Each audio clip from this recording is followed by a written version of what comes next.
Question है कि धारा और धारा घनत्व किसे कहते हैं।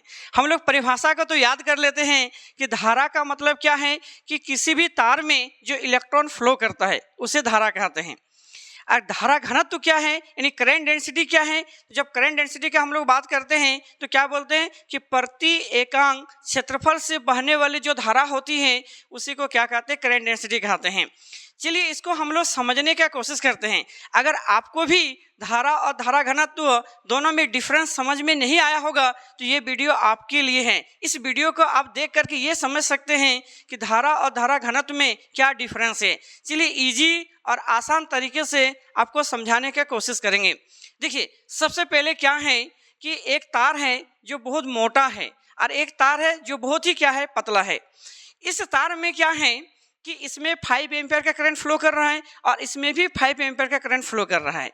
तो इसका मतलब दोनों में क्या है कि धारा सेम है। तो धारा दोनों में सेम है, चाहे वो तार पतला हो चाहे वो तार मोटा हो, दोनों में 5 एम्पीयर करके करंट फ्लो कर रहा है। तो आपको ये समझ में आया होगा कि किसी भी कंडक्टर में जो इलेक्ट्रॉन फ्लो करता है वो तो करंट हो गया। अब करंट डेंसिटी क्या है कि देखिए इसमें भी करंट फ्लो कर रहा है, देखिए इसमें भी करंट फ्लो कर रहा है, लेकिन इसका क्या होगा कि देखिए क्षेत्रफल ज़्यादा है, इसका देखिए क्षेत्रफल क्या है, कम है। तो इनका डेंसिटी ज़्यादा है। तब हम लोग बात कर सकते हैं, क्या बात कर सकते हैं कि दोनों का करंट तो सेम है लेकिन दोनों का जो करंट डेंसिटी है, जो धारा घनत्व है, वो क्या है, अलग अलग है। इसमें क्या होगा कि इसका डेंसिटी क्या है, ज़्यादा है। इसका डेंसिटी क्या है, बहुत ज़्यादा है, क्योंकि इसका एरिया क्या है, कम है।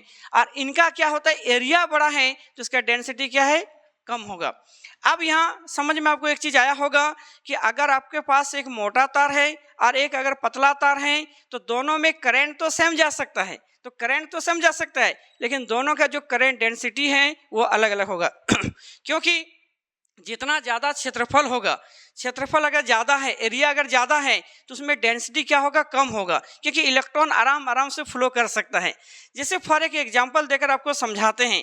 मान लीजिए एक रोड है। अब इस रोड में क्या है कि 100 गाड़ी की संख्या है, जो रोड चौड़ी है, एक रोड पतली है। तो जो रोड चौड़ी है उसमें गाड़ी देखिए दूर दूर आराम से जा रहा है, क्योंकि इसका एरिया ज़्यादा है तो डेंसिटी कम है। और इसमें क्या है कि देखिए ये रोड जो है ना पतला है, ठीक है। जब ये पतला रोड है तो देखिए गाड़ी की संख्या कितना भीड़ में जा रहा है, देखिए एक दूसरे के सामने जा रहा है, यानी इसका डेंसिटी ज़्यादा है। तो इसमें भी 100 गाड़ी जा रहा है, मान लो इसमें भी मान लो 100 गाड़ी जा रहा है, तो गाड़ी की संख्या तो सेम है लेकिन दोनों में डेंसिटी जो है वो अलग अलग है। तो आपको ये समझ में आया होगा कि करंट का मतलब होता है इलेक्ट्रॉन का फ्लो होना। करंट डेंसिटी इस बात पर डिपेंड करता है कि उसका एरिया कैसा है, उस एरिया पर जो करंट फ्लो कर रहा है, जो इलेक्ट्रॉन पास कर रहा है, उस पर वो क्या करता है, डिपेंड करता है कि एरिया अगर ज़्यादा होगा तो उसका डेंसिटी कम होगा, एरिया अगर कम होगा तो डेंसिटी क्या होगा, ज़्यादा होगा। तो करंट और करंट डेंसिटी में आपको समझ में आया होगा। एक छोटा सा उदाहरण देकर और आपको समझा देना चाहते हैं। मान लिया जाए आपके पास 10 लीटर पानी है। अब एक क्या है, एक मोटा पाइप है, एक पतला पाइप है। तो मोटा पाइप में भी 10 लीटर पानी फ्लो करेगा, अब पतला जो पाइप है उसमें भी 10 लीटर पानी फ्लो करेगा, लेकिन दोनों में जो पानी फ्लो कर रहा है एज इलेक्ट्रॉन उसमें पास कर रहा है, तो उसको हम लोग करंट कहते हैं। और इसमें जो करंट डेंसिटी होगा वो क्या होगा, अलग अलग होगा। इसलिए करंट क्या है, जो पानी फ्लो कर रहा है वो क्या है, उनका करंट हो गया। और मोटा और जो पतला पाइप है उन दोनों में से क्या है कि करंट डेंसिटी किसी में अधिक होगा और किसी में क्या होगा, कम होगा। तो आपको इस उदाहरणों से समझ में आया होगा कि करंट और करंट डेंसिटी क्या होता है। इसलिए करंट ना इनका अलग अलग डायरेक्शन होता है, कोई भी डायरेक्शन के में हम करंट को ले जा सकते हैं।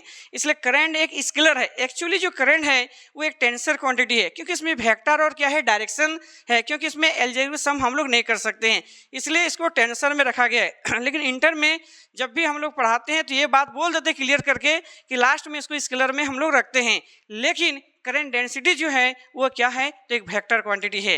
तो चलिए आपको समझ में आया होगा। अगर समझ में आया होगा तो लाइक और शेयर जरूर कीजिए, चैनल को सब्सक्राइब भी कीजिए। और इसी तरह से फिजिक्स के कोई भी अगर डाउट हो आप कमेंट बॉक्स में कमेंट करके भी हमें बता सकते हैं, और ऐसे ही छोटे छोटे क्वेश्चन आपके सामने हम लेते आएंगे। और फिर भी अगर कोई भी क्वेश्चन में डाउट हो तो आप कमेंट कर सकते हैं। देखिए फिजिक्स पढ़िए, लेकिन ये भी समझने का कोशिश कीजिए कि दोनों में डिफरेंस क्या चीज़ होता है, ये है तो उसमें अंतर क्या है, क्या दोनों एक ही। ऐसा नहीं कि कोई परिभाषा लिखे और रटने शुरू कर देते हैं, ठीक है, ऐसा मत कीजिए। अगर ऐसा कीजिएगा तो आने वाला समय में इंटर के बाद आपको बहुत ज़्यादा प्रॉब्लम हो सकता है। इसलिए वीडियो को आप ज़्यादा से ज़्यादा शेयर कीजिए ताकि और विद्यार्थियों तक पहुँचे।